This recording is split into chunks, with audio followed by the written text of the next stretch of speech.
سنت پڑھ رہے ہیں، فرض پڑھ رہے ہیں، آپ نے نیت باندھی، آپ نے سبحانک اللہم پڑھا، آپ نے سبحانک اللہم پڑھا، اللہ سبحانہ و تعالیٰ اپنے فرشتوں سے فرماتے ہیں دیکھو میرا بندہ میری تعریف بیان کر رہے ہیں۔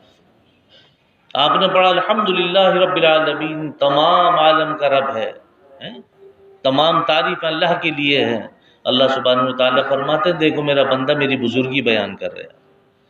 جب آپ جاتے ہیں رکوع میں اور آپ پڑھتے ہیں سبحان ربی العظیم، پاک ہے میرا پروردگار عظمت والا، آپ کیا کہیں گے؟ عظمت والا۔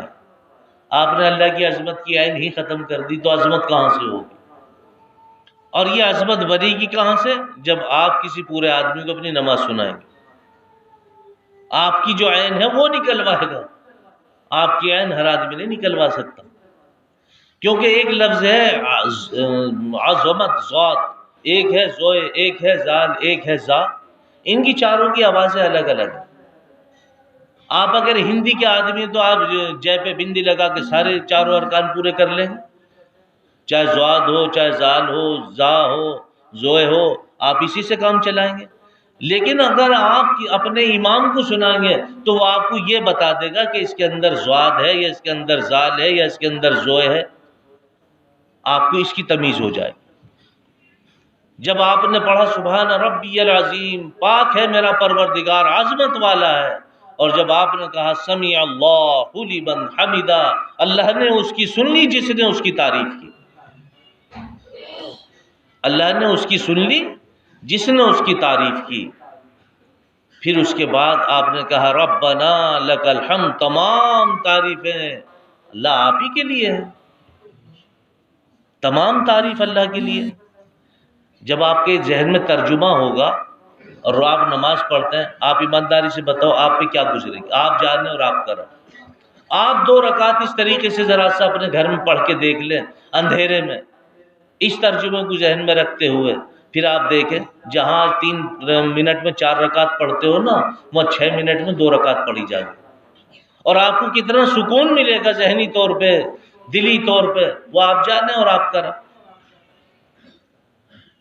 سبحان ربی العظیم، پاک ہے میرا پروردگار عظمت والا ہے، سمیع اللہ لمن حمدہ، اللہ نے اس کی سن لی جس نے اس کی تعریف کی، ربنا لک الحمد، تمام تعریفیں اللہ کے لیے ہیں۔ اور جب بندہ جاتا سجدے میں سبحان ربی الاعلی، میرا اللہ فرماتے ہیں کہ دیکھو میرا بندہ میرے سامنے ناک رگڑ رہا ہے، لیکن اردو ترجمہ اس کا آتا ہے پاک ہے میرا پروردگار جو بلند والا۔ جب یہ تعریفیں، یہ ترجمے آپ کے ذہن میں ہوں گے اور آپ اللہ کے سامنے سر جھکائیں گے، پھر آپ یقین جانو کہ آپ پہ کیا گزرے گی۔ آپ کچھ دن کر کے دیکھ لو، معلوم ہو جائے گا۔ اس کے بعد آپ نے دیکھا کہ آپ نے سلام پھیرا، آپ نے دونوں ہاتھ بارگاہ خداوندی میں اٹھا دیے، اللہ سبحانہ و تعالیٰ فرماتے ہیں اے فرشتوں تم گواہ رہو میں نے اس کی مغفرت فرما دی، کیونکہ اس نے جس انداز سے نماز پڑھی ہے یہ انداز مجھے پسند ہے، اس کا اسی انداز کو میں چاہتا ہوں۔ جب ہم مصلی پہ کھڑے ہوں یا صف پہ کھڑے ہوں تو ہمیں یہ نیت کر لینی چاہیے کہ اے اللہ جو نماز آپ مجھ سے چاہتے ہو وہ نماز مجھ سے نہیں پڑھی جا سکتی، آپ نے انبیاء کو سکھائی، انبیاء نے ادا کی، یہ نماز مجھ سے نہیں ادا ہو سکتی، آپ میری اس نماز کو ہی اپنی اس مطلوبہ نماز میں شامل فرما لو جو آپ مجھ سے چاہتے ہو، صرف آپ نیت کر لو، اللہ سبحانہ و تعالیٰ آپ کی نماز کو اپنے مقبول نمازوں میں شامل فرما لے۔ پھر روایات کے اندر آتا کہ آپ نے نیت باندھی تو آپ نے نیت کس طرف کو باندھی منہ کر کے؟ جی قبلے کی طرف کو۔ عبادت کس کی کرتے ہیں؟ اللہ کی۔ تو قبلہ کدھر ہے؟ ادھر۔ جو قبلہ ہے، جو خانہ کعبہ ہے، اللہ نے اس کی عظمت ہمارے دلوں میں اتار رکھی ہے، ہمارے خون میں، رگ و ریشے میں، ہڈی میں، بال میں، کھال میں، ناخن میں پیوست فرما رکھی ہے۔ ہم اپنی جان کا، اپنی خون کا ایک ایک قطرہ اس قبلے پہ ہم نچھاور کر سکتے ہیں، نہیں کر سکتے؟ اور یہ وہ ہے خانہ کعبہ کہ زندگی بھر انسان کی روح تڑپتی رہتی ہے کہ اللہ ایک مرتبہ مجھے بھی اپنا گھر دکھا دے، ہوتا نہیں ہوتا؟ اور مسائل کی کتابوں میں آتا جس نے خانہ کعبہ کو دیکھا اس نے اللہ سبحانہ و تعالیٰ کو دیکھا، اور جس نے خانہ کعبے کا گلاف پکڑ کے دعا کی گویا اس نے اللہ سبحانہ و تعالیٰ کے ہاتھوں کو پکڑ کے دعا کی۔ کتنا بڑا مرتبہ ہے۔ اور یہ بنایا کس نے؟ اس کو فرشتوں نے بنایا۔ میرے مصطفیٰ صلی اللہ علیہ وسلم کے دست مبارک سے لگائے ہوئے پتھر، فرشتوں کے لگائے ہوئے پتھر، حضرت ابراہیم خلیل اللہ کے لگائے ہوئے پتھر، یہ ایسے ویسے انسانوں سے بنا ہوا بھی نہیں ہے، یہ انبیاء علیہ الصلوۃ والسلام فرشتوں سے بنا ہوا ہے، لیکن اس کو اختیار کچھ بھی نہیں ہے۔ عظمت تو ہے اس کی، لیکن اس کو اختیار نہیں ہے۔ یہ ہمارا قبلہ ہے، لیکن ہم عبادت کس کی کرتے ہیں؟ عبادت تو اللہ کی کرتے ہیں یا خانہ کعبے کی کرتے ہیں؟ عبادت اللہ کی کریں گے، چہرہ خانہ کعبے کی طرف کو کریں گے۔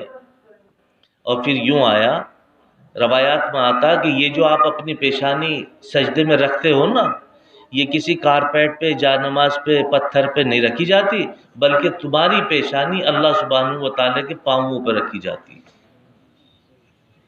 جو پیشانی اللہ کے پاؤں پہ رکھی گئی ہو، وہ پیشانی پھر کسی دوسرے کے سامنے جھک سکتی ہے؟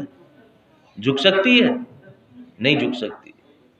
لیکن جہاں تھوڑی سی پریشانی آئی، انسان اللہ کو چھوڑ کے دوسروں کے قدموں میں جا کے سر رکھ دیتا اور کہتا اوپر اللہ نیچے تم، میرا کوئی نہیں ہے دنیا میں۔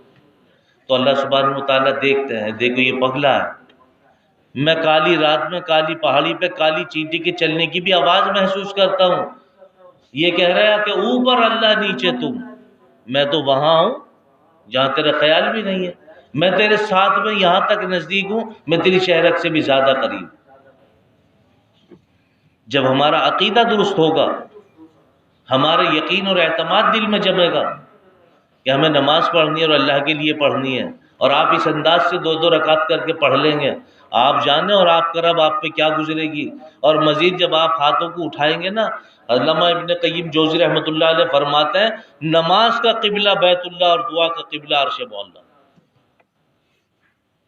ایک جھگڑا بہت ہوتا ہے آپ کے یہاں، اور گھر گھر میں کیا جدھر نکلو گے ادھر ہی مل جائے گا، قبر پہ کھڑے ہو کے دعا مت مانگنا جی، ہاتھ اٹھا کے دعا مت مانگنا، قبر پہ ہاتھ اٹھا کے دعا مت مانگنا، قبرستان میں ہاتھ اٹھا کے دعا مت مانگنا۔ ایسی باتیں آتی صاحب جو نہیں آتی، گردن ہلا تو آتی نا، زبان سے کہنا چاہیے۔ علامہ ابن قیم جوزی رحمۃ اللہ علیہ فرماتے ہیں ابھی ہمارے پرسوں ایک صاحب آئے یہاں پہ، یہ کل کی بات ہے، تو اگربتی جلا کے آنکھ میچ کے مراقبہ کر رہے تھے۔ مولانا سالم انہوں نے کہا کہ بھئی کیا کر رہے ہو؟ اور تمہیں پتہ نہیں؟ صابر صاحب نے اپنی جنازے کی نماز اپنے آپ پڑھائی ہے۔ میں انہوں نے جنازے کی نماز پڑھا دی، تم کیا کر رہے ہو؟ تم تو زندہ ہو، تم بھی اپنی نماز پڑھا رہے ہو۔ کہنے بس آپ لوگوں کے اندر یہی بات ہے، میاں آنکھ نیچو پتہ لگ جائے گی۔ انہوں نے کہا بھئی کہیں تاریخ میں ہے، کسی کتاب میں ہے کہ انہوں نے اپنی نماز اپنا پڑھائی؟ بہرحال اپنے اپنے عقیدے کی بات ہے۔ چلے گئے، وہ کہنے لگے بس میں نے بھی یہ نیت کی تھی کہ ان مولانا سے میری دوبارہ ملاقات ہو جائے، اور وہ مولانا سالم پھر دوبارہ سے باہر سے اندر آئے تو کہنے لگے دیکھو ملاقات ہو گئی۔ مجھے تو پیر بابا نے بولا میں یار ہمیں تو سالوں ہو گئے ان کے اوپر ہی لیٹے رہے بیٹھے رہے، سارا کچھ کرا، ہمیں تو آج تک کچھ نہیں ہوتا۔ اللہ حفاظت فرمائے۔ یہ ساری کی ساری باتیں جب آئیں گی جب آپ کسی سے اپنا تعلق قائم کریں، کسی کو اپنا بڑا بنا لیں، آپ کے اپنا آپ بڑے بننے سے بات نہیں بننے کی۔ اللہ بڑے ہیں، جس کو بڑا چاہیں گے اسے بڑا بنا دیں۔ آپ کسی کو بڑا بنا کے تو دیکھو، آپ بڑے بنانے سے مراد کیا ہے؟ ایک مرتبہ حضرت تھانوی رحمۃ اللہ علیہ کے پاس ایک صاحب آئے، کہا کہ حضرت اب تو بزرگ دنیا سے دن پہ دن اٹھتے ہی جا رہے ہیں۔ کہاں؟ جب تمہیں ایسا لگے کہ اب کہیں بزرگ نہیں ہے تو بس جا کے مسجد کے مؤذن سے، مسجد کے امام سے رجوع کر لو، کیونکہ جو نماز سے پہلے نماز کی تیاری کرتا ہو، اذان سے پہلے اذان کی تیاری کرتا ہو، اس سے بڑا ولی کون ہے؟ اس سے بڑا بزرگ کون ہے؟ ہمارے یہاں ان کی قدر ہی نہیں ہے، ہمارے یہاں امام کی مؤذن کی قدر نہیں ہے۔ ابھی میں نے یہ بات وہاں بتائی لوہارے سرا پرسوں نرسوں، ہم نے امام کا ترجمہ غلط کر رکھا ہے۔ امام کا ترجمہ یہ ہے صرف اور صرف عربی زبان میں نماز پڑھانے والا، اور مؤذن کا ترجمہ ہے صرف اتنا اذان دینے والا، اللہ کا منادی جو اللہ کے نام کو بآواز بلند ادا کرتا ہے۔ تیسرے نمبر پہ ہوتا ہے مسجد کا خادم، اس کی ذمہ داری ہے مسجدوں کی صفوں کو سیدھا کرے، اس کی صاف صفائی کا دھیان رکھے، وضو خانے ہیں، بیت الخلاء ہے، ان کا دھیان رکھے، یہ مسجد کا خادم ہے۔ یہاں مسجد کے مؤذن کی بات ہے تو یہاں مسجد کا مؤذن کے ترجمے غلط کر رکھا ہے۔ مسجد کی صفائی کے ساتھ ساتھ بیت الخلاء صاف کرنے والا، وضو خانہ صاف کرنے والا، مقتدیوں کی ڈانٹ سننے والا، اور تیسرا آدمی تو کسی مسجد میں ملتا ہی نہیں جو مسجد کا خادم ہونا چاہیے۔ مؤذن کا کام ہے اذان دینے والا، مؤذن تو کرے بیت الخلاء صاف اور اذان پڑھے وہ آدمی جس کی اللہ اکبر آج تک صحیح نہیں۔ جب مسجدوں کا یہ نظام ہوگا تو بتاؤ زندگی میں دین کیسا ہے؟ دین ایسے نہیں آنے کا زندگی میں، پوری زندگی کو دین بنانا پڑے گا، اپنے اخلاق کو، اپنے معاملات کو، اپنے کھانے کو، اپنے پینے کو، اپنے رہنے کو، اپنی تجارت کو۔ دین تو زندگی کو نہیں، لمحے لمحے کو دین بنانا پڑے گا۔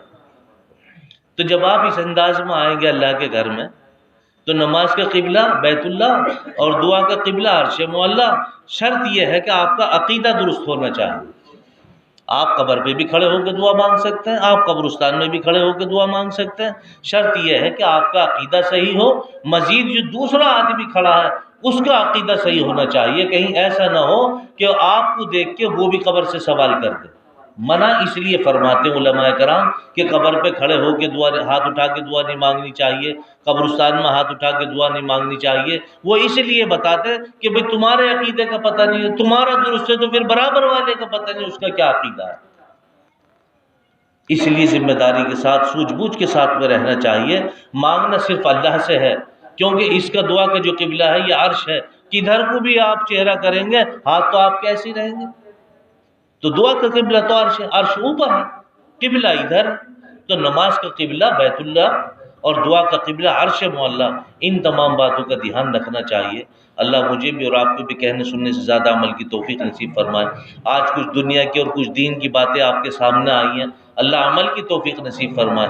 ماؤں بہنوں سے بھی یہ گزارش ہے کہ وہ باوضو رہا کریں، اور کھانا بھی بنائیں تو باوضو بنائیں، کھانے میں برکت بھی ہوگی، لذت بھی ہوگی، اور مزید جب آپ باوضو کھانا اتاریں گی تو آپ کے شوہر، آپ کے بیٹے، آپ کی بیٹیاں الحمدللہ آپ کے ماتحت ہو جائیں گی اور آپ کی محبت میں غرق ہو جائیں گی، اور پھر دیکھیں آپ کہ یہ بچے آپ کی آنکھوں کی ٹھنڈک بنیں گے، آپ کے دل کا سکون ذخیرہ آخرت بنیں گے اور صدقہ جاریہ بنیں گے۔ اللہ عمل کی توفیق نصیب فرمائے۔